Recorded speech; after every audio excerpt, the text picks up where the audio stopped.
본 방송에서 제공하는 투자 정보는 투자 판단에 대한 조언입니다. 방송에서 제공하는 주식의 가치, 가격 상승 및 가격 하락에 대해서는 방송사에서 보장하지 않습니다.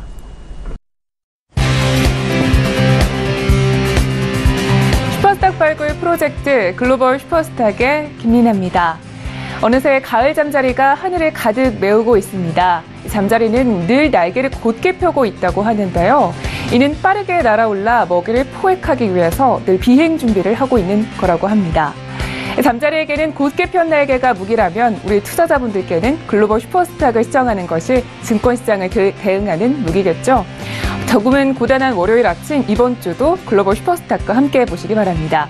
저희 방송은요, 서울경제TV 홈페이지 그리고 톡스타 홈페이지를 통해서 함께 하실 수 있습니다. cntv.co.kr, 톡스타.co.kr을 통해서 접속해 보시기 바랍니다.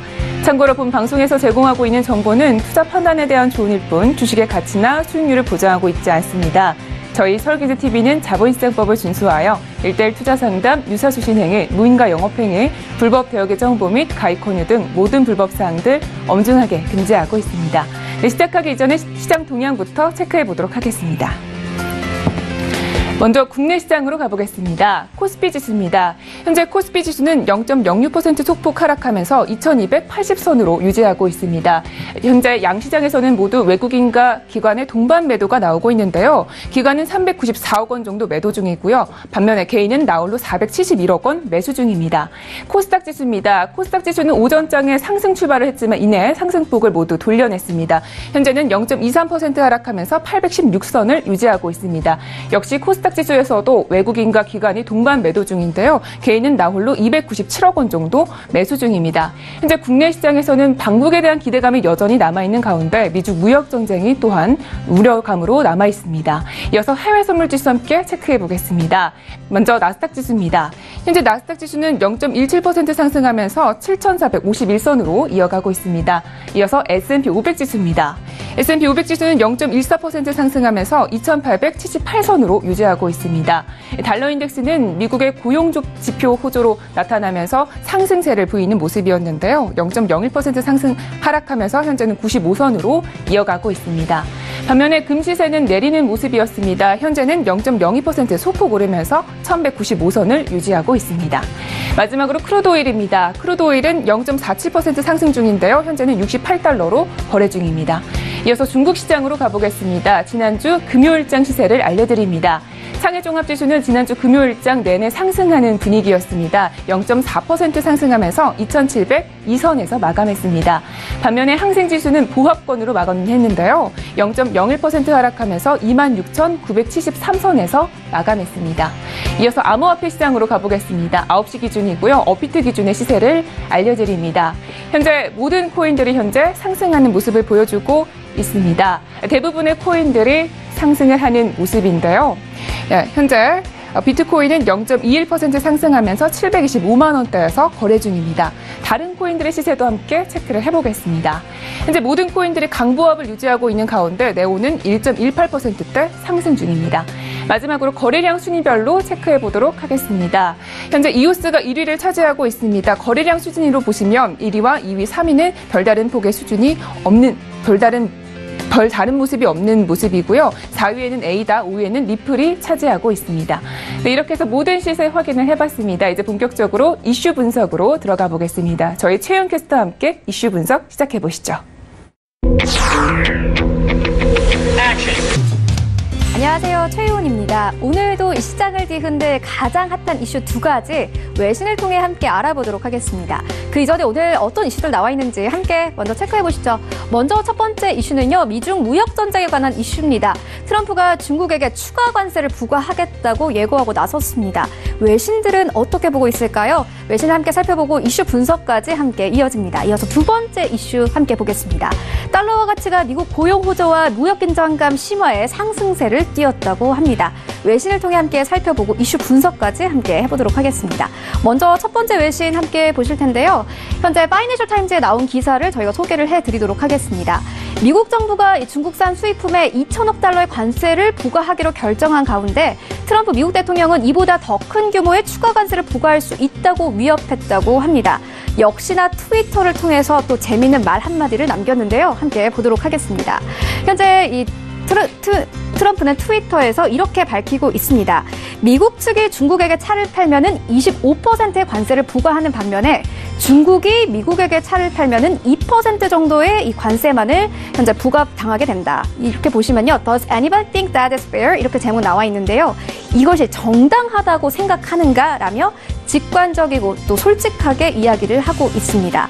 또 이와 함께 이 빵주에 대한 우려감도 점점 더 커지고 있는데요. 전문가들과 함께 시장 대응 어떻게 해보아야 될지 조금 이따가 함께 살펴보도록 하겠습니다. 네, 이어서 두 번째 이슈도 함께 보고 가시겠습니다. 현재 이 로이터 통신에 나온 기사인데요. 여기 현재 보시면 달러 가치가 미국 고용지표 호조와 추가 금리 인상 기대에 상승했다. 여기에 더해 무역 긴장감까지 더해진 상황에 처해졌다. 이렇게 설명을 하고 있습니다. 이 시장 상황도 함께 보고 가도록 하겠습니다. 현재 로이터 통신에서는요, 한 전문가의 말을 인용을 하고 있습니다.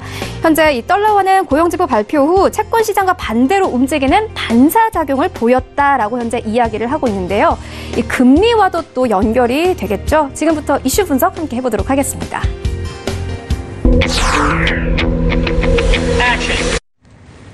네, 오늘의 글로벌 이슈에 대해서 자세하게 이야기를 나눠보도록 하겠습니다. 자, 오늘 월요일이고요. 저희 월요일장을 책임지시고 계시는 김은수 멘토님 스튜디오에 모셨습니다. 인사 나눠볼게요. 안녕하세요. 네, 안녕하세요. 네, 반갑습니다. 네. 한 주간 잘 지내셨나요? 네, 잘 지내셨나요? 네. 자, 첫 번째 이슈부터 함께 또 체크를 해보도록 하겠습니다. 미국이 또다시 경고장을 내밀었습니다. 예상은 하고 있었지만 사실 미중 무역 갈등이 조금 더 장기장으로 가고 있는 모습인데요. 미국이 2천억 달러 이외 추가로 2,670억 달러의 추가도 관세를 부과를 하겠다. 이런 이야기입니다. 어떤 내용인지 자세하게 설명 부탁드릴게요.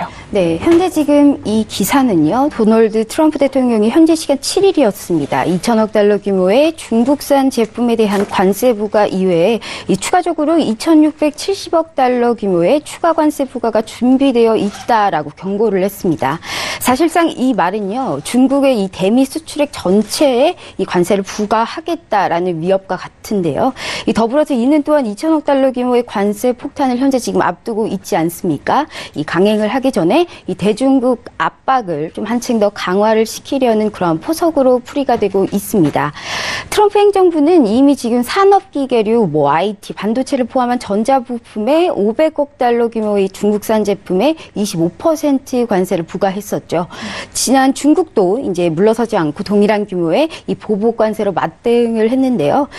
중국은 이제 지난 6일부터 6일까지 트럼프 행정부는 2천억 달러의 중국산 제품에 10에서 25% 관세를 부과하는 계획에 대한 의견 수렴 절차를 이미 마친 상황입니다.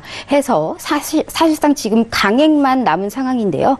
이 현재 지금 미국 내 대표 기업들이죠. 지금 애플을 비롯해서 전자제품의 이 IT, 클라우딩 컴퓨팅 업계 등의 이 미국의 거의 모든 기업들이 이 조금 반대를 하고 있다라고 추가 관세를 하지 말아라라고 이러한 반대 쪽에서 이제 속출을 하고 있는데요.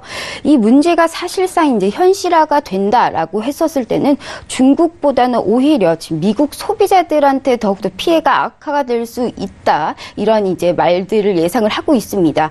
당연히 이제 소비재의 가격이 오를 수밖에 없기 때문에 이 사람이 살아갈 때 의식주 쪽에 이제 계속 가격이 전부 다 올라간다, 그렇게 쉽게 설명을 드릴 수가 있겠고요.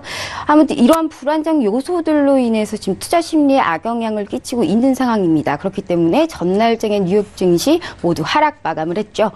지수 매매와 전략, 이런 향방에 대해서는 이따 매매 가이드 시간에 좀 자세하게 말씀드리도록 하겠습니다. 네. 알겠습니다. 사실 이 미국의 대표 기업인 애플은요, 그동안 이 관세 부과 관련해서 중립적인 입장을 계속 지켜왔었는데요. 이번에는 반대 의사를 분명히 한 것으로 보입니다. 자, 그렇다면 앞으로 트럼프 행정부가 쓸 수 있는 카드는 어떤 것들이 있을까요? 네, 지금 이제 트럼프 대통령에게 남은 건요, 바로 환율입니다. 이 환율, 실제 트럼프 대통령은 환율 전쟁을 이제 시동을 사실상 걸고 있는 상황입니다. 지난달 30일 블룸버그와의 인터뷰에서 위완화에 대해서 면밀히 검토를 하고 있다라고 이제 의견을 냈는데요. 사실상 중국을 환율 조작국으로 지정을 하겠다, 이런 가능성을 시사한 것과 같습니다. 한마디로 그동안은 이제 관세 폭탄을 터뜨렸지만 이 관세 폭탄을 넘어서 환율 폭탄을 좀 준비하고 있다라고 말씀드릴 수가 있겠는데요. 이제 지금 미중 무역 전쟁은 관세 전쟁에서 환율 전쟁으로 좀 양상을 좀 달리할 가능성이 커진 상황입니다. 이제 사실상 이전에도 무역 전쟁 하면 이제 미국과 일본의 무역 전쟁이 있었는데요. 이때도 당시 일본은 플라자 합의를 통해서 엔화를 대폭 절상하고 독일도 마르크화를 대폭 절상을 하는 등 이 무역 전쟁을 마무리를 했었습니다. 근데 이번에는 사실 좀 다른 부분은 뭐냐면요. 그때 당시에는 이 미국의 핵 우산 아래에 있었기 때문에, 즉 미국이 이제 핵을 가지고 있었기 때문에 그 안에서 어떻게 할 수 없는 그러한 도리였다라고 치면, 이번에는 사실상 중국은 미국의 핵 우산 밖에 있는 상황이거든요. 그렇기 때문에 2차 대전 이후에 처음으로 좀 제대로 된 적수를 만났다라고 볼 수가 있습니다. 이 장기전으로 지금 미중 무역 갈등이 좀 가고 있는 상황이기 때문에 이번 주 역시 제일 큰 이슈로 이것을 좀 주목을 하셔야 될 것 같습니다. 네, 알겠습니다. 자, 첫 번째 이슈는 여기까지 이야기를 들어보도록 하겠습니다. 자, 계속해서 다음 이슈도 함께 이야기를 나눠볼 텐데요. 최근에 달러 인덱스가 강세를 보이고 있습니다. 8월에 고용지표 또한 호조를 보이면서 아무래도 금리 인상에 대한 기대감이 실어진 모양새인데, 앞으로 달러 향방에 대해서 말씀을 물어볼게요. 네, 지금 현재 주요 6개국 통화에 대한 이 달러화 가치를 반영했던 이 달러 인덱스죠. 달러 인덱스가 0.38% 상승하면서 이 95.377의 전날장 거래 마감을 했습니다. 지금 달러 지수는 사실상 주 초반에는 이 하락을 좀 보이다가 후반에는 상승을 하면서 지난주보다 0.003% 이 강보합권으로 좀 오름세를 보였는데, 이날 지금 미국이 8월 고용 지표가 나왔었습니다. 이제 비농업 신규 고용 그리고 임금 상승률이 예상치보다 상회를 하면서 이제 굉장히 호조를 보였는데요. 그로 인해서 이 호조를 보였으면서 연준의 금리 인상 자체도 이제 더불어서 같이 커진 상황입니다. 통상적으로 이 금리가 인상을 하게 되면요, 이 자국 통화 가치가 올라가게 되어 있습니다. 특히나 지금 미국은 주요 경기 지표들이 호조를 보이고 있는 가운데 이 달러화 강세 압력은 지금 주춤 거리고 있는 상황입니다. 8월 중순경 때는 한때 96.7까지 상승을 보였었습니다. 하지만 이제 8월 하반의 이후에는 95를 중심으로 이제 등락을 좀 반락을 했었었는데, 미국 트럼프 대통령이 이제 금리 인상을 이제 대놓고 한 몇 번 비판을 하지 않았습니까? 그렇기 때문에 문우신 장관의 이제 약달러 옹호 발언, 이러한 것들이 이제 영향을 좀 미친 것으로 보이고요. 10월에 이제 발표될 재무부 환율 보고서가 좀 앞두고 있다는 점, 이러한 것을 좀 감안을 했을 때 달러 향방은 당분간은 좀 강세 흐름을 이어갈 겁니다. 하지만 이 강세 흐름보다 이제 가속화가 어느 정도 되느냐는 조금 좀 제한적이다라고 볼 수가 있겠고요. 이 달러에 관해서도 자세한 매매 전략은 이 매매 가이드 시간에서 말씀드리도록 하겠습니다.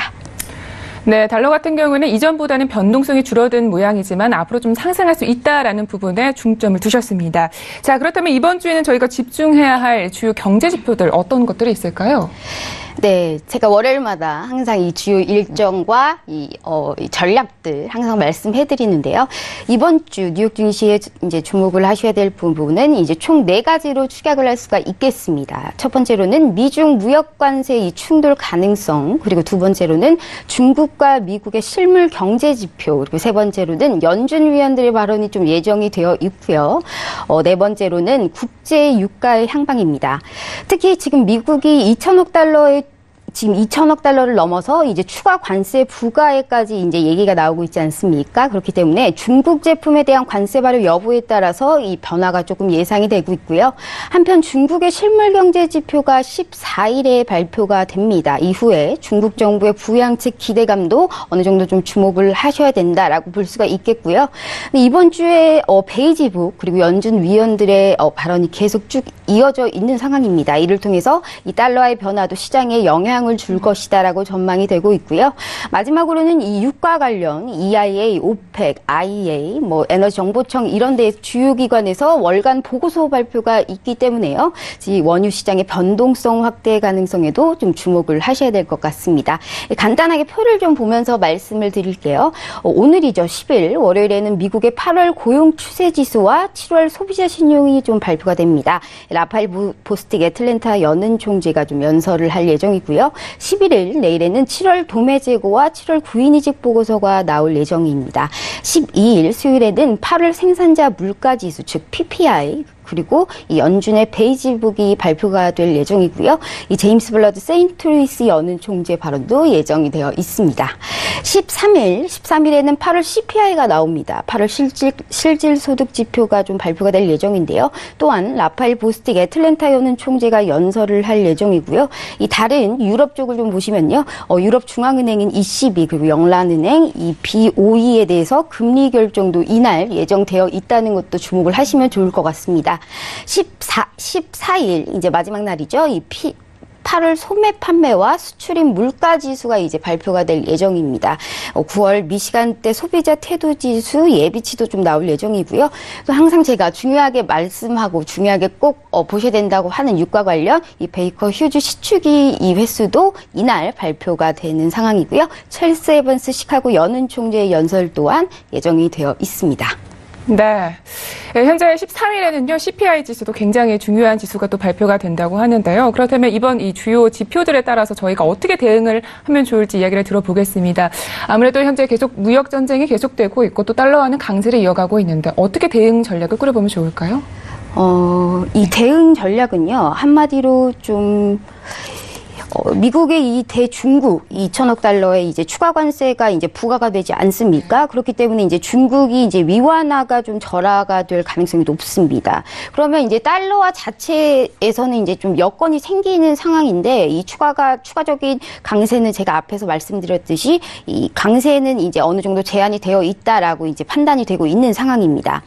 또한 그리고 지금 이제 연준 위원들의 이제 발언이 계속 지속되고 있는 상황입니다. 그래서 이로 인해서 지금 연준의 금리 인상, 두 번의 금리 인상이 이제 추가적으로 될 것이다라고 보이고 있고요. 고용지표, 즉 임금 상승률 같은 경우가 지속적으로 계속 상승을 하고 있습니다. 그렇기 때문에 연준에서는 금리 인상을 당연히 할 수밖에 없는 상황이고요. 추가적으로 트럼프가 아무리 비판을 했다라고 할지언정 연준에서는 이제 트럼프의 발언은 필요 없다. 우리는 우리의 이 본래대로 하겠다라면서 금리 인상을 분명히 9월에 올리고 12월에 올릴 예정이라고 생각이 들고 있는 상황입니다.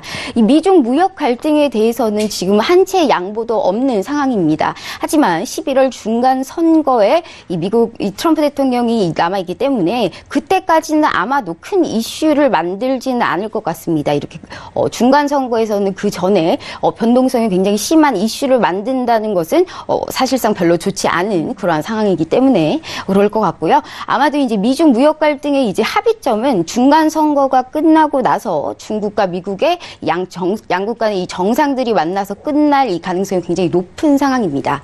이로 인해서 이제 달러화가 당연히 이제 영향을 받겠죠. 달러화는 이제 강세를 보일 것이고 이 달러화가 강세를 된다면 유가와도 관련이 되어 있습니다.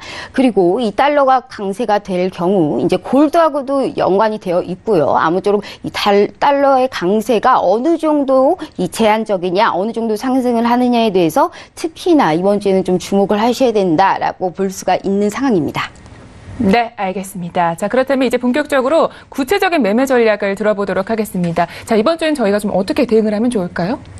네, 지금 지난주에 이제 크루드 오일부터 제가 차트 보면서 좀 말씀을 드릴게요. 네. 이 차트를 보시면요. 크루드 오일부터 좀 말씀을 드릴게요. 현재 지금 67.86에 있는 상황입니다. 네, 지난주 주요 라인으로 제시해드렸던 이 제 차트를 한번 보시면요. 주요 라인으로 제시해드렸던 70.50 라인을 결국 뚫지 못한 상황입니다. 그래서 이 하락으로 좀 전환을 했는데요. 이 하방에서 약 200틱 이상 수 시스템 매매에서 이 수익이 발생을 한 상황입니다. 하지만 66.60을 이제 1차 지지 라인으로 올 가능성이 있기 때문에 이 지지 라인에서는 좀 상방 대응을 하시는 게 좋겠다라고 말씀을 드릴 수가 있겠고요. 특히 66달러 후반으로 내려올 경우에는 이 매수 대응이 굉장히 용이한 상황입니다. 당분간은 크루드 오일은 이제 좀 박스권에서 좀 거듭을 할 전망으로 보이고요. 이제 아무래도 상단 박스 라인을 69.35, 70.45로 잡아주시고 이 하단의 박스 라인은 66.60, 64.80으로 대응을 하시면 좋을 것 같습니다. 이어서 유로 FX에 대해서 말씀을 드릴게요. 미국의 지금 대중국 2천억 달러 추가 관세 부과 이게 만약에 된다면 중국은 이제 위완화 절하할 가능성이 높아지는 상황입니다. 결국 달러와 강세에 대해서 이제 여건이 생기는 건데요. 추가적인 강세는 좀 아닐 것으로 판단이 되고 있고 이 유로존 자체가 현재 이탈리아, 터키 등의 IMF를 이제 해서 문제로 좀 유로화가 강세를 보이기는 사실상 힘든 상황이지 않습니까? 그렇기 때문에 지난주 주요 라인으로 제시했던 1.15544에 현재 걸려 있는 그러한 상황을 보이고 있습니다. 이번 주 추가 하락이 나올 가능성이 좀 존재를 합니다. 그러면 1.13894까지 좀 매도 대응을 해주시라라고 말씀을 드릴 수가 있겠고 1.15544 여기를 지킨다 하더라도 반등은 그 위에 윗상단에 있는 1.16914에서 좀 막힐 가능성이 높다라고 말씀드릴 수가 있겠네요. 네, 알겠습니다. 자, 이렇게 해서 글로벌 이슈 앤 가이드는 이야기 여기까지 들어보도록 하겠습니다. 오늘도 말씀 모두 고맙습니다. 네, 감사합니다. 네, 글로벌 이슈 앤 가이드 정리하고 돌아오겠습니다.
슈퍼스탁을 찾아가는 여정에서 여러분의 가이드가 되어드리는 저희 글로벌 슈퍼스탁, 이번에는 차이나 이슈 앤 가이드 시간으로 돌아왔습니다. 중국 시황 이야기 그리고 유망 투자 종목에 대해서 소개를 들어보실 수가 있는데요. 어떤 이슈들이 나와 있는지 화면으로 만나보겠습니다. 오늘의 차이나 이슈 첫 번째는요. 중국 정부의 막강한 지원을 받고 있는 중국 반도체 시장이 곧 국내 시장을 넘어갈 것이다라는 관측이 나오고 있습니다. 중국 반도체 굴기는 현재 어느 정도 수준까지 성장하고 있는지 첫 번째 차이나 이슈에서 자세히 다뤄보도록 하겠습니다. 두 번째 차이나 이슈입니다. 중국의 8월 수출입 성적표가 미국과의 무역 전쟁에도 불구하고 상당히 양호하게 나타났습니다.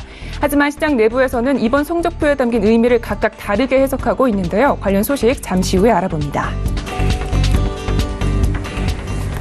네, 이제 좀 더 깊이 있는 분석을 시작을 해보도록 하겠습니다. 오늘은 김정철 본부장님과 함께 이야기 나눕니다. 네, 본부장님 안녕하세요. 네, 안녕하십니까. 네, 반갑습니다. 네. 자, 전일장 중국장에 대해서 알아보고 싶습니다. 금요일장 어떻게 마감이 됐나요? 네, 사실 그 목요일장만 해도 2700선을 되게 중요하다고 제가 얘기 드렸는데 2700이 깨졌습니다. 깨졌는데 그래도 2700선에 대한 이 지지 라인은 정말 대단한 것 같습니다. 금요일장에 2700선을 다시 또 지켜내는데요. 일단 0.4% 상해종합 같은 경우 0.4% 상승한 2702포인트에서 마감을 했고요. 그리고 이제 항생지수는 소폭 하락을 했는데 전반적으로 뭐 사실 좋은 분위기는 아니었습니다만은 그래도 관세 부과하는 이 상황이 너무나 이제 우리가 너무 하도 얘기를 많이 해왔기 때문에 약간 둔감해진 게 아닌가 약간 그런 생각도 해봅니다. 근데 오늘이 사실 중요합니다. 오늘 어떻게 상해조합이 갈 거냐가 좀 중요한데 2700선 지지라인을 계속 지켜주느냐 이 부분이 제일 중요할 것 같고요. 그리고 일단 인민은행이 일단 중기 유동성 지원 창구를 통해서 은행권에 약 29조 원의 29조 원에 달하는 현금을 지금 이제 공급한 상태이기 때문에 어느 정도 증시 안정을 하기 위한 노력은 지금 계속 하고 있다. 뭐 이렇게 좀 보여주시면 좋을 것 같고, 그 다음에 전체적으로는 이제 업종별로는 이제 시비가 걸렸는데 주로 이제 무역 전쟁에 약간 그래도 민감한 업종, 예를 들면 IT, 첨단 소재 이쪽 부분은 그래도 주가는 많이 오르지 않은 그런 모습을 현재 보여주고 있고요. 대표적으로 이제 은행주가 좀 올랐던 그런 하루였던 것 같습니다. 네. 이렇게 해서 중국 마감 시황에 대해서 알아봤고요. 이제 본격적으로 이슈 분석을 시작을 해보도록 하겠습니다. 먼저 첫 번째 이슈 어떤 내용인가요? 네, 일단 중국이 무역전쟁의 단초가 되는, 이 트리거가 되는 바로 이 IT, 하이테크 산업 쪽에서 중국이 이제 반도체 굴기를 계속 진행하고 있는데, 네. 어느새 이제 중국 장비 시장이 한 2년 새 2배 정도 껑충 뛰어 올랐고요. 그러면서 이제 한국이 좀 위협받는 거 아니냐. 라는 기사인데 뭐 사실 그렇게까지 생각하기보다는 약간 구체적으로 좀 살펴보면 어느 정도 수준인지 우리가 좀 알 수 있지 않을까 그렇게 좀 생각을 해볼 수 있겠네요. 네. 중국의 반도체 굴기가 점점 속도를 붙이고 있습니다. 화웨이가 세계 최초 7나노 AI 칩을 또 공개를 하기도 했는데요. 현재 중국의 이런 반도체 업종의 굴기는 어느 정도 수준인가요? 네, 일단 세계 7나노 AI 칩 이거 공개한 거 8월 31일 날 이거 이제 베를린에서 진행한 그 행사에서 이제 발표를 했는데 이 부분이 상당히 좀 약간 충격적이었어요. 이 정도로 잘하나 이런 생각이 들 정도였는데 중요한 거는 이제 현재 일부 언론에서는 중국이 내년에는 이제 한국 제치고 세계 최대 반도체 장비 시장이 될 것으로 예측을 하고 있는데 중국 같은 경우는 반도체 굴기 같은 경우 오는 2025년까지 200조 원을 이제 반도체 산업에 투자해가지고 현재 중국이 국산화율이 13% 정도 되거든요. 이거를 70%까지 끌어올리겠다라는 게 이제 반도체 굴기의 주요 목표입니다. 근데 이제 반도체 같은 경우 메모리하고 비메모리 나눠져 있는데 현재 메모리 시장은 이제 전체 시장에서 반도체 시장에서 약 34%, 그리고 비메모리가 한 66% 차지하고 있거든요. 그러니까 그만큼 비메모리 시장이 상당히 커요. 근데 우리나라가 강점을 가지고 있는 거는 메모리입니다. 메모리, 삼성전자, SK하이닉스는 메모리 쪽이고요. 이쪽에 이제 한국이 동무대인데, 비메모리 같은 경우는 이제 중국이 빠르게 이제 성장을 하면서 설계 전문으로 하는 반도체, 비메모리 반도체를 뭐라고 하냐면 팹립스라고 하거든요. 팹립스 쪽이 중국이 상당히 강하다고 합니다. 왜냐면 팹립스 업체가 중국에 어마어마하게 많다고 해요. 설계는 소규모 자본으로도 기술력만 있으면 진행이 가능하기 때문에. 근데 이제 여기에 이제 파운드리까지 두각을 나타내고 있는데, 파운드리 전 세계 1위가 TSMC거든요. TSMC가 또 대만 기업입니다. 그러니까 사실 중화권이 비메모리 쪽, 메모리 쪽 다 뭐 지금 현재 치고 올라오고 있다 뭐 이렇게 좀 보면 좋을 것 같은데, 최근에 이제 하웨이가 전폭적으로 지지하고 있는 이 팹리스 중에 하이실리콘이라는 회사가 있는데, 이 회사가 이제 마이크로칩 이번에 이제 AI 칩을 개발을 했는데요. 엔비디아가 원래 마이크로소프트랑 이거 다 공급 관련해서 지금 진행하고 있는데, 갑자기 하웨이가 껴들어서 엔비디아도 지금 약간 긴장하고 있다. 이렇게 보시면 좋을 것 같고, 이게 이제 8월 31일 날 독일 베를린 IFA 2018에서 이제 공개된 건데, 이 칩 같은 게 기술력 같은 것도 한번 우리가 좀 뉴스로 계속 보시면 좋을 것 같습니다. 네. 그럼 그렇다면 이 중국의 비메모리 시장에서 강력한 우위를 점할 수 있다는 의견인가요? 사실 미국 같은 경우는 아무래도 중국의 무역 전쟁을 하는 이유가 반도체 굴기와 같은 산업을 좀 견제하려는 이유가 있잖아요. 네. 앞으로의 성장에 대해서 좀 어떻게 보시나요? 네, 사실 이 부분은 의견이 좀 엇갈린 상황입니다. 일단 팩트로 보자면 메모리, 비메모리 모두 다 중국이 빠르게 올라오고 있는데 중국 정부가 강력하게 지원을 하고 있습니다. 지원을 한다는 얘기는 자금 쏟아붓고 있고요. 두 번째는 뭐 어떤 거냐면 SK하이닉스, 삼성 전자 같은 우리나라 기업들 같은 경우는 만만하거든요. 만만하니까 너네 담합이지 하면서 맨날 계속 제재를 하고 있는데, 그런 부분들이 이제 대표적인 사례입니다. 근데 이게 이제 미국이 얘기하고 있는 불공정한 무역이거든요. 이게 불공정한 무역이라고 지금 계속 얘기를 꺼내고 있는 상황이고요. 근데 이제 중요한 거는 이제 기술력을 끌어올려서 이제 물건을 만들 수 있는데, 그러니까 샘플을 만들 수 있어요. 돈 엄청 때려 부어서 한 1조 원 때려 부어서 애플 하나 만들 수 있어요. 근데 그걸 양산하느냐 못하느냐는 완벽하게 차이가 나는 거기 때문에 사실 메모리 반도체에서 계속 지금 한국 따라간다, 중국이 따라올 거다, 이거 제가 봤을 때 너무 설레발 아닌가. 왜냐하면 지금 양산을 만약에 중국이 이 상태에 양산을 하잖아요? 수율이 한 절반도 안 나옵니다. 그럼 무슨 얘기냐면 2개 중에 하나 이상은 불량이에요. 그러니까 그런 상황에서 어떻게 이거를 샘플만 가지고 너무 지금 설레발이기도 한데 중요한 거는 이제 뭐 일부 언론이 좀 문제이긴 합니다만 이 상태로 시간이 좀 지나면은 비메모리 강자인 이 미국, 네덜란드, 일본 같은 경우도 좀 상당히 긴장해야 되고 좀 치열하게 경쟁을 해야 되지 않나. 그리고 삼성전자나 SK하이닉스 역시 비메모리 쪽으로 진출하려고 많이 하거든요. 근데 좀 이 부분이 좀 더디고 경쟁이 좀 치열하다. 이런 부분을 좀 얘기를 좀 드리고 싶습니다. 네. 바로 쫓고 있기는 하지만 그래도 아직은 멀었다. 이런 의견을 좀 가지신 것 같은데요. 알겠습니다. 자, 계속해서 두 번째 이슈도 함께 이야기를 나눠보도록 하겠습니다. 먼저 두 번째 이슈는 어떤 내용인가요? 네, 이제 중국이 수출이 발표했어요. 제가 지난달 계속 얘기를 드렸죠. 분명히 미국하고 중국 무역전쟁 하는데 중국 수출이 더 좋을 거다. 역시 아니다 할까 중국이 양호한 수출 성적을 발표를 했습니다. 근데 양호한 정도가 아니고요. 대미 무역 흑자는 또 사상 최고치를 갈아치웠어요. 도대체 미국은 무역전쟁 왜 하고 있는지 모르겠습니다, 저는. 예. 네. 8월에 대미 흑자가 또 사상 최고치를 경신을 했다라고 하는데요. 사실 미국이 조금 더 유리할 것으로 봤는데 오히려 지금 수치상으로는 중국이 유리한 수준입니다. 자세하게 좀 더 알아볼게요. 현재 이제 최간 총석 통계 데이터 이제 발표하는 곳인데 이곳에 이제 8월 수출액이 1조 4,400억 위안, 전년 동기 대비해서 한 7.9% 증가했고요. 시장 전망치가 5.7%, 전달 증가율이 전기 대비 6.0%인데 모두 다 상회했습니다. 그러니까 잘 나온 거죠. 그리고 같은 달 수입액은 1조 2,700억 위안으로 18.8% 증가했고요. 전월 증가 대비해서 한 20.9%보다는 소폭 하락은 했는데 그래도 예상치보다는 상회한 수준이고요. 달러 기준, 다만 이게 위안화 기준인데 달러 기준으로 바꿔버리면 수출 수입은 좀 감소를 한 그런 상황이죠. 그러니까 위안화가 약세인 부분이 좀 컸다. 이렇게 좀 얘기를 좀 다시 한번 드릴 수 있겠고요. 8월 중국의 이제 대미 무역 흑자가 310억 달러로 7월 달보다도 늘었어요. 이거 도대체 미국은 무역전쟁 왜 하는지 모르겠습니다. 지금 이 지표를 보면 결국 미국 트럼프 대통령은 이제 안 그래도 적자 심한데 점점 적자가 심해지니까 더 강하게 나올 가능성이 좀 높다. 뭐 이런 얘기 좀 나오고 있습니다. 네. 그런데 사실 일각에서는요, 이 지표가 사실 미국의 추가 관세를 피하기 위해서 앞당겨서 수출을 했기 때문이다. 이런 이야기들도 나오고 있습니다. 이 부분에 대해서는 어떻게 보시나요? 사실 이 부분이 한 절반 정도? 절반 정도 영향을 미친다라고 좀 보고 있습니다. 빨리 팔아야 되거든요. 그러니까 관세 부과되기 전에 미리미리 팔려고 중국 기업들이 우르르 판 경향이 있는데, 현재 이제 미국에 이제 수출하면서 지표가 전체적으로 이제 좀 유리하게 전개가 나오긴 유리하게 나왔어요. 근데 골드만사스에서도 3분기를 정점으로 4분기가 중국이 수출 지표가 안 좋을 거다. 이거는 미리 이렇게 예상했던 거거든요. 그렇기 때문에 이제 이 밖에 위안화가 또 약세된 게 한 반 정도 차지한다. 이렇게 보시면 좋을 것 같은데 중국 제품 가격 경쟁력이 오히려 증가했어요. 그러니까 관세 부과했는데 전 품목에 관세가 부과한 게 아니고 관세는 적당히 부과했지만 위안화는 약세가 되는데 위안화는 전 품목에 다 약세가 되잖아요. 그러니까 더 물건이 더 싸진 거죠, 중국 제품이. 그렇기 때문에 좀 잘 팔렸다. 뭐 이렇게 보시면 좋을 것 같고 중국 같은 경우는 이제 내부 결속을 위해서 약간의 지표 마사지 이 부분은 0.1% 1% 정도 사실 저는 어느 정도 있다라고 좀 생각하는데 중국이 이제 자국 국민들 위해서 우리 이렇게 무역전쟁도 우리 더 많이 팔고 있어 라는 걸 좀 보여주기 위해서 중국 정부에서는 지표 마사지가 가능한 국가죠. 충분히 가능한 국가이기 때문에 그래서 중국 지표 중에 중국 정부에서 발표한 지표는 하나도 중요하지 않습니다. 아무도 안 보고 있거든요.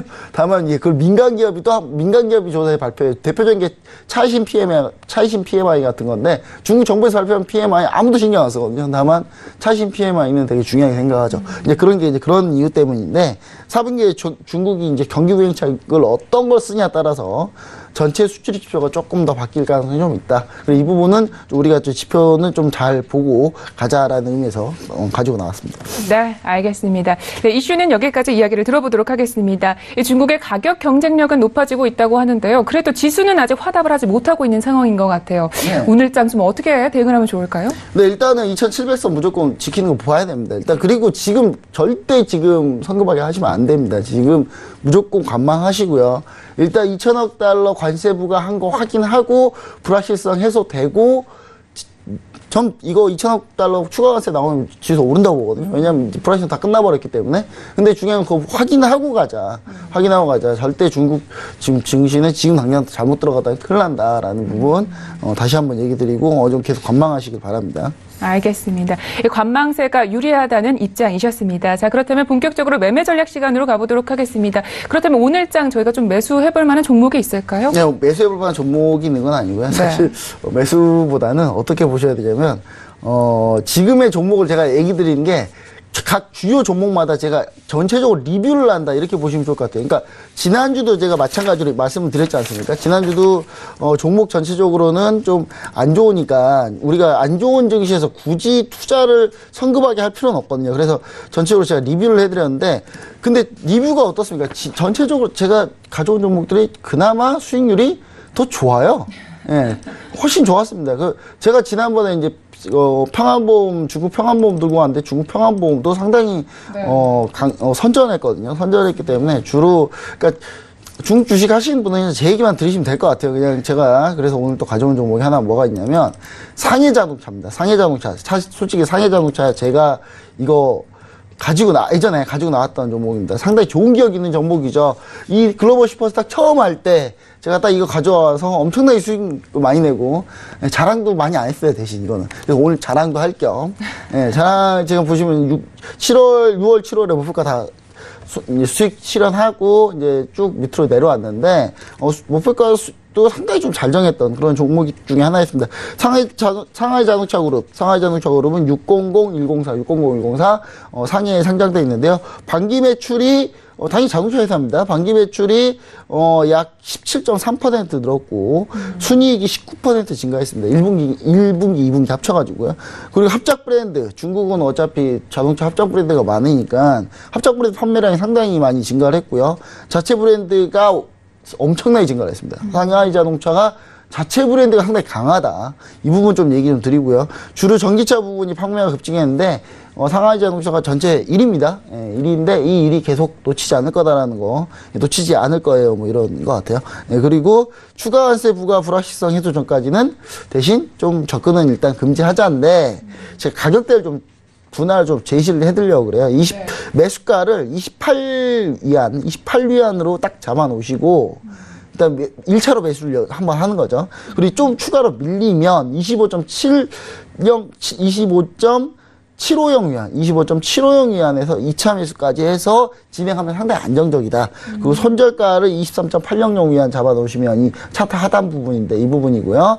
그 다음에 1차 목표가는 30.700 위안, 그다음 2차 목표가는 34.300 위안 뭐 이렇게 잡아주시면은 충분히 상당히 좀 좋은 매매 전략이 되지 않을까. 어차피 우리가 상해 자동차 가지고는 상당히 좋은 기억이 많기 때문에 이번에도 좋은 기억이 있을 거라고 저는 생각을 하고 있습니다. 네, 그러니까 현재 추가 관세에 대한 위험이 아직까지 있기 때문에 분할 매수로 접근하자 이런 의견이신 거죠? 네. 알겠습니다. 자, 이렇게 해서 저희 차이나 이슈행 가이드는 이야기 여기까지 듣도록 하겠습니다. 오늘도 말씀 고맙습니다. 네, 감사합니다.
암호화폐와 관련된 엄선된 정보들만 드리고 있는 저희 글로벌 슈퍼스탁의 자랑 시간이죠. 코인 이슈 앤 가이드 시간으로 돌아왔습니다. 먼저 어떤 이슈들이 나와 있는지 화면으로 만나보시죠. 첫 번째 코인 이슈입니다. 지난 6일 2018 암호화폐 세미나가 열렸습니다. 국내외 정치 경제 인사들은 물론 암호화폐 시장 전문가들이 대거 참석한 이번 세미나에서는 어떤 안건들이 다뤄졌는지 잠시 후에 자세히 알아보겠습니다. 두 번째 이슈입니다. 국내 금융업계 대부분이 회원사로 있는 금융보안원이 블록체인 관련 소프트웨어 개발에 나섭니다. 금융보안원은 블록체인을 활용해 어떤 변화를 모색하고 있고 현재 어느 정도나 진행되고 있는지 두 번째 코인 이슈에서 살펴봅니다. 네, 이제 본격적으로 코인 이슈 앤 가이드를 시작을 해보도록 하겠습니다. 오늘은 서른지 멘토님과 함께합니다. 네, 멘토님 안녕하세요. 네, 안녕하세요. 네, 반갑습니다. 자, 함께 또 코인 이슈 분석을 시작을 해봐야 될 텐데요. 첫 번째 이슈 어떤 내용인가요? 네, 주한미국 상공회의소의 주관으로 암호화폐 기술의 비즈니스 도입 방안을 주제로 한 2018 암호화폐 세미나가 열렸었습니다. 제프리 존스 주한미국 상공회의소 줄여서 암천 의장은 6일 그랜드 하얏트 호텔에서 열린 세미나에서 기업들은 사업을 하면서 암호화폐와 블록체인 기술을 어떻게 이용해야 되는지 배워야 하고 무엇보다 한국 정부뿐만 아니라 미국 그리고 다른 정부들도 현실을 깨닫고 적절한 규제와 제도를 만들어야 한다고 강조했습니다. 제프리 존스 의장뿐만 아니라 박주선 의원은 정부의 역할은 혁신적 아이디어 기업을 지원하는 것이라고 강조했으며 전중원 회장은 문제는 규제가 있는 것도 없는 것도 아닌 불확실성이라 지적했었습니다. 네, 이번 세미나의 규모는 좀 어느 정도였고 주요하게 다른 내용은 무엇이었는지요? 네, 이번 세미나는 암호화폐 시장에 대한 이해를 제고하고 블록체인 제도 확립과 기술 활성화 방안을 모색하기 위해 암참이 개최했습니다. 세미나에서는 박주선 바른미래당 의원, 송희경 자유한국당 의원, 제프리 존스 암참 의장 등이 축사를 전했으며 전중원 블록체인 이코노미 포럼 아태지역 회장과 리차드 정 블록원, 동부가 총괄의사 등의 업계 전문가들과 펀디엑스, 디지털비스, 두나무, 업비트, 인텔 등 기업들이 대거 참여한 규모가 상당했던 세미나입니다. 존스 회장은 암호화폐는 확실히 사업에 쓸 수 있고 안 쓰면 뒤처진다 말했는데요. 암호화폐와 블록체인에 대해 두려워하기보다는 이를 받아들이고 인정하면 앞서가면서 이겨나갈 수 있다고 강조하였습니다. 그는 정부의 규제와 관련하여 암호화폐 시장에 사기꾼이 많다는 점도 인정해야 되는 사실이지만 그런 사기꾼이 많은 이유는 정부의 규제가 없기 때문이며 정부가 적절한 제도와 환경을 만들면 사기가 사라지고 그 기업들이 정상적으로 활용할 수 있게 된다고 촉구하였습니다. 정중원 블록체인 이코노미 포럼 아태지역 회장 또한 적절한 규제가 없다는 것을 짚었습니다. 그는 규제가 있으면 맞추면 되고 없으면 만들면 된다. 문제는 규제가 있는 것도 아니고 없는 것도 아닌 불확실성이다라고 꼬집었습니다. 박주선 바른미래당 의원 또한 국가의 산업이 발전하기 위해서는 적당한 규제와 지원을 통해 민간 부분의 혁신 잠재력을 키워야 한다고 전했으며 정부의 역할은 혁신적 아이디어를 펼치는 기업들이 이를 펼칠 수 있도록 해줘야 한다고 강조하였습니다. 그러면서 바른미래당은 4차 산업혁명을 주도하는 정책 정당으로서 이와 관련된 전략을 마련하고 있다고 하였으며 오는 20일 블록체인 민간협의체 출범식을 시작으로 소통의 창구를 만들고 정책 제언을 수렴, 입법을 통해 효율적인 민간관계 확립 앞장설 것이다 라고 역설하였습니다. 이뿐만 아니라 고객 충성도 관리, 블록체인 기술과 암호화폐, 비트코인 지급결제, 사이버 보안, 암호화폐의 미래, 리버스 ICO와 사이드체인, 기업 사회적 책임을 주제로 발표와 토론이 진행되었었습니다. 네. 그러니까 암호화폐와 관련된 전반적인 이야기들을 오간 것 같은데요. 특히나 정부 규제와 관련해서 강력한 비판들이 쏟아졌던 것 같습니다. 자, 아무러면 이 세미나가 좀 큰 규모였는데 정부 규제에 좀 영향을 미치게 될까요? 아무래도 업계에서 영향력 있는 사람들의 의견이다 보니까 파급력이 클 수밖에 없습니다. 정부가 취해온 불확실한 태도에 대해 업계는 명확하게 꼬집어내고 있습니다. 블록체인 산업은 지속적으로 성장하고 있지만 그 성장 속도와는 맞지 않았던 정부의 입장은 변화하여야 합니다. 거래량으로는 전 세계 5위 안에 드는 한국이 암호화폐 후진국 소리를 듣는 것은 정부의 미흡한 태도 문제가 가장 컸습니다. 이번 세미나의 영향력이 곧 정부의 규제와 정책 발표로 드러나지 않을까 생각합니다. 불확실성이 강했던 한국 암호화폐 시장의 활성화를 불러일으키는 호재로 작용할 가능성이 큽니다. 앞으로 이 세미나의 이야기들이 정부에 어떤 영향을 미치게 될지 살펴봐야겠습니다. 자, 이렇게 해서 첫 번째 이슈는 여기까지 분석을 해보고요. 두 번째 이슈도 함께 이야기를 나눠보도록 하겠습니다. 먼저 어떤 내용인가요? 네, 한국 200여 개의 주요 금융기관을 회원으로 둔 금융보안원이 회원사의 블록체인 개념증명 소프트웨어 개발에 나섭니다. 관계자는 블록체인 기술이 도입되곤 있지만 아직 초기 단계라면서 스마트 컨트랙트를 구현할 때 취약점이 발생하게 된다고 밝혔습니다. 그는 소프트웨어를 통해 예상 시나리오를 회원사에게 보여주어 이러한 점을 체험할 수 있도록 할 예정이라고 하였습니다. 네. 금융보안원이 현재 블록체인 개념 증명 소프트웨어 개발에 나선다 이런 이야기입니다. 조금 더 구체적인 내용을 듣고 싶은데요. 네, 대부분의 회원사가 금융사인 점을 반영해 개념 검증 환경 내용에는 채권, 주식, 보험금 청구 등과 같은 금융 분야가 포함됩니다. 스마트 컨트랙트로 채권을 이전하거나 주식을 거래할 때 발생할 수 있는 문제점 등을 시연해 회원사 임직원의 이해도를 높이는 게 이번 소프트웨어 개발의 목표입니다. 금융보안원은 이를 위해 오는 17일까지 소프트웨어 개발사로부터 이번 프로젝트를 위한 제안서를 접수할 예정입니다. 2015년 출범한 금융보안원은 기존의 금융보안연구원과 금융결제원의 금융 ISAC 그리고 코스콤의 증권 ISAC 부분이 통합돼 만들어졌습니다. 여러 기관이 합쳐져 구성된 만큼 그 규모도 상당한데요. 국내 주요 은행, 증권사, 보험사는 모두 회원으로 가입되어 있으며 증권 선물거래소, 증권 예탁결제원, 보험개발원, 신용보증기금 등 정부 혹은 준정부 기관도 포함되어 있기 때문에 이번 개발의 수혜 범위가 상당할 것으로 보입니다. 네. 금융 쪽에서는 현재 블록체인 산업이 활성화되고 있는 것 같은데요. 하지만 금융보안원은 공공기관이 아닌 사단법인입니다. 아무래도 좀 공공기관에서 움직임은 좀 어떻게 나타나고 있는지가 궁금한데요. 네, 아시다시피 한국 정부는 아직까지 암호화폐나 ICO 등의 뚜렷한 법안을 내놓고 있지 않고 있습니다. 작년 ICO를 전면 금지하겠다고 발표하고 올해 1월 암호화폐 거래소를 폐쇄하겠다고 했으나 암호화폐 거래를 실명 계좌로 이용해 거래하는 방침으로 입장을 바꿨습니다. 지난 6월 26일 금융위원회는 암호화폐 거래소 자금 세탁 방지 가이드라인을 개정해 시행 중입니다. 뚜렷한 법제도가 없는 가운데 원희룡 제주특별자치도지사가 제주를 블록체인 특구로 지정하자고 지난 8월 정부에 공식 건의했었습니다.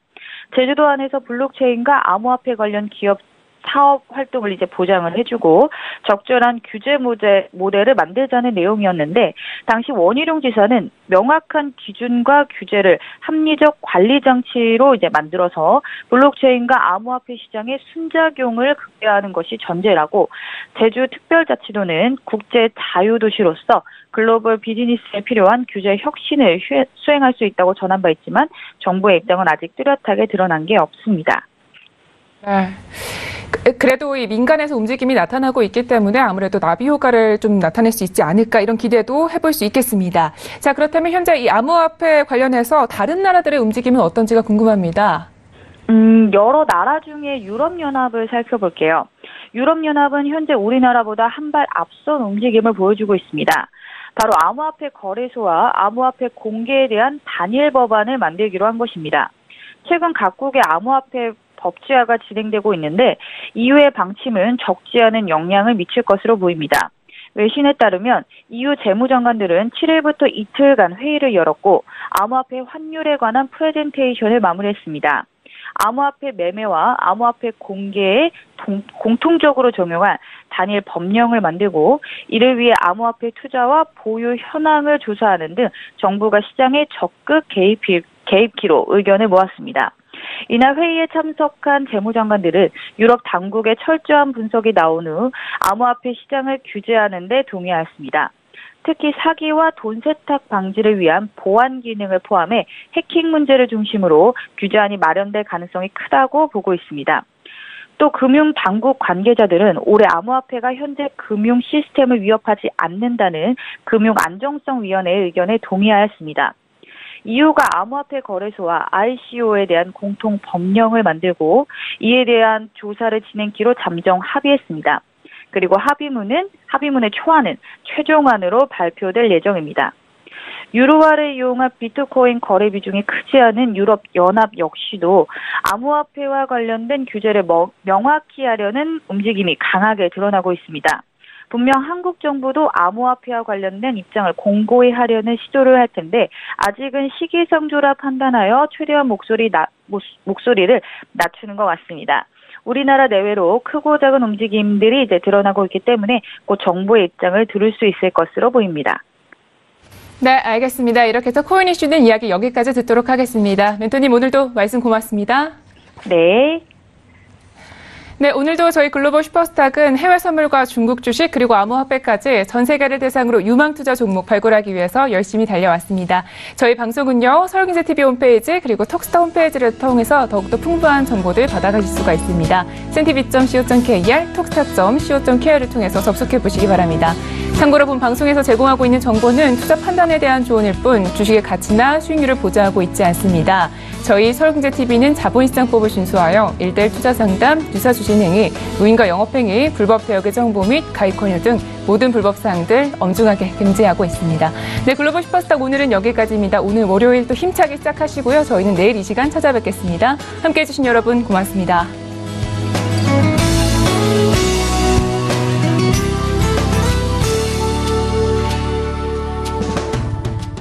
본 방송에서 제공하는 투자 정보는 투자 판단에 대한 조언입니다.